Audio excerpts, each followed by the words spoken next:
Hello everyone, welcome back to Pimentos. കോഴിക്കോടൊക്കെ തരംഗമായിക്കൊണ്ടിരിക്കുന്ന കൂന്തൽ നിറച്ചത് നമുക്ക് വീട്ടിലുണ്ടാക്കിയാലോ? അപ്പോൾ ഞാനിവിടെ 5 കൂന്തലാണ് എടുത്തിരിക്കുന്നത്. ഇതേപോലെ നന്നായിട്ട് കഴുകി ക്ലീൻ ചെയ്തെടുക്കുക കേട്ടോ. മീഡിയം സൈസ് കൂന്തലെടുക്കണം, തീരെ ചെറുതെടുക്കരുത് കേട്ടോ. ഇതിൻ്റെ ഒരു വെറൈറ്റി ഫില്ലിംഗ് ആണ് കേട്ടോ. കൂന്തലും ചെമ്മീനും തന്നെയാണ് ഇതിൽ ഫില്ല് ചെയ്യാനായിട്ട് ഉപയോഗിച്ചിരിക്കുന്നത്. കൂന്തലും ചെമ്മീനും മഞ്ഞപ്പൊടിയും ഉപ്പിട്ട് വേവിച്ചെടുത്തിരിക്കുകയാണ് കേട്ടോ. മിക്സിയുടെ ജാറിലിട്ട് നമുക്കിതൊന്ന് ചതച്ചെടുക്കാം കേട്ടോ. ഏകദേശം ഈ ഒരു പരുവത്തിലെ ഒട്ടും തന്നെ വെള്ളം ഒഴിക്കാതെ വേണം കേട്ടോ ഇതൊന്ന് ചതച്ചെടുക്കാനായിട്ട്. ഇത് ഒരുപാടങ്ങ് അരഞ്ഞു പോകരുത് കേട്ടോ. ഇനി നമുക്ക് ഫില്ലിങ് റെഡിയാക്കാം കേട്ടോ. പാൻ വെച്ചിട്ട് അതിലേക്ക് നമുക്ക് ആവശ്യമായ വെളിച്ചെണ്ണ ഇട്ട് അതൊന്ന് ചൂടായി വരുമ്പോഴേക്കും അതിലേക്ക് 2 അല്ലി വെളുത്തുള്ളിയും 1/4 ഇഞ്ച് വലിപ്പമുള്ള ഇഞ്ചിയും പച്ചമുളകും കറിവേപ്പിലയും ഇട്ട് നമുക്കിതൊന്ന് സോട്ട് ചെയ്തെടുക്കാം.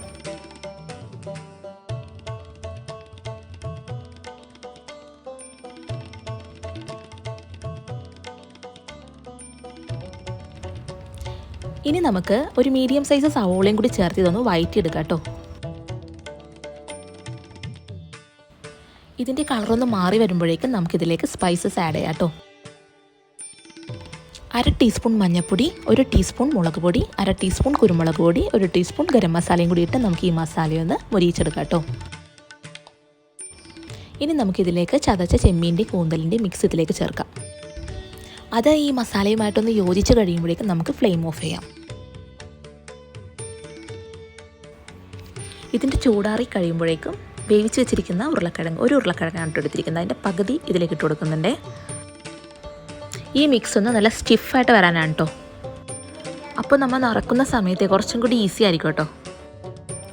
എല്ലാവരും ഈ റെസിപ്പി ഒരു തവണയെങ്കിലും ട്രൈ ചെയ്ത് നോക്കണം കേട്ടോ.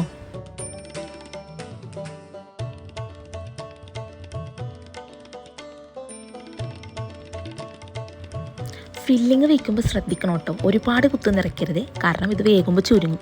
അപ്പോൾ എക്സസ് ഫില്ലിങ് ഉണ്ടെങ്കിലല്ലേ ഇത് പുറത്തേക്ക് ചാടും. അതുകൊണ്ട് കുറച്ച് വെച്ചാൽ മതി.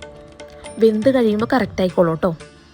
ഫില്ലിങ് നിറച്ച ശേഷം സീൽ ചെയ്യണം. സീൽ ചെയ്തില്ലെങ്കിൽ ഇത് വെന്ത് കഴിയുമ്പോൾ പുറത്തേക്ക് ചാടും. അപ്പോൾ ഞാനിവിടെ എടുത്തിരിക്കുന്നത് ടൂത്ത് പിക്കാണ്. ടൂത്ത് പിക്കോ ഈർക്കിലോ എന്ത് വേണമെങ്കിലും നിങ്ങൾക്ക് യൂസ് ചെയ്യാം കേട്ടോ. അങ്ങനെ നമുക്ക് ഓരോന്നായിട്ട് നിറച്ച് കൊടുക്കാം കേട്ടോ.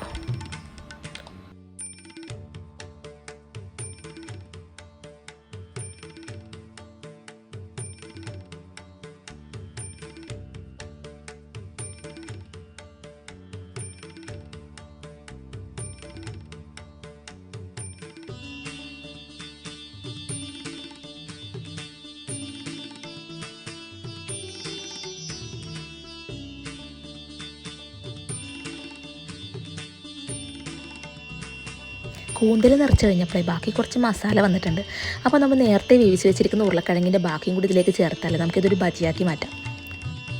ഞാനിത് ചെറിയ ഉരുളകളായിട്ട് എടുത്തിട്ട് പരത്തിയെടുക്കുന്നുണ്ടേ.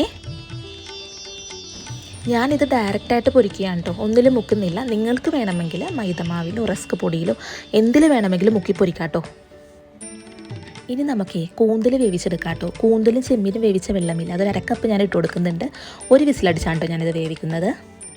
നിങ്ങൾക്ക് വേണമെങ്കിൽ ഇത് അപ്പച്ചെമ്പിലിട്ട് ആവി കയറ്റാം കേട്ടോ. ഒരു 10 മിനിറ്റ് വേവിച്ചാൽ മതിയാവും. ഒരടപ്പിൽ കൂന്തലിരുന്ന് വേകുമ്പോൾ മറ്റേ അടപ്പിൽ നമുക്ക് ബജി റെഡിയാക്കിയെടുക്കാം.